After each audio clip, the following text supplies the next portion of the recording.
মিহিতকে সরষের তেল মাখানো হচ্ছে।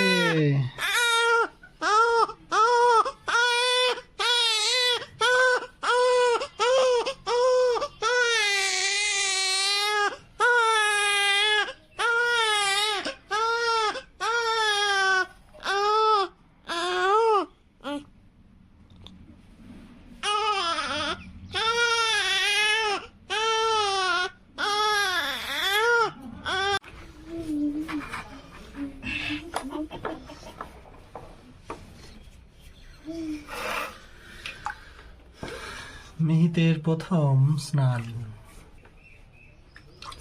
মিহিত প্রায় 28 দিন পর তার স্নানটি সারছে।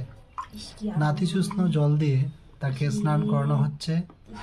এই প্রথম স্নানে এসে খুব আরাম ফিল করছে এবং তার এই স্নানটি হয়তো তাকে একটি স্বস্তির নিঃশ্বাস দিচ্ছে, কারণ ডাক্তারের কথা মতো তাকে 1 মাস পরে স্নান করানোর কথা ছিল, কিন্তু আমরা 28 দিনের মাথায় মিহিতকে প্রথম স্নানটি করাচ্ছি।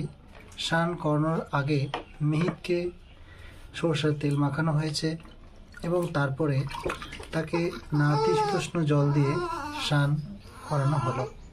এই স্নানটি তাকে অনেকটাই স্বস্তির নিঃশ্বাস দেবে, সে হয়তো অনেকটাই আরাম অনুভব করবে।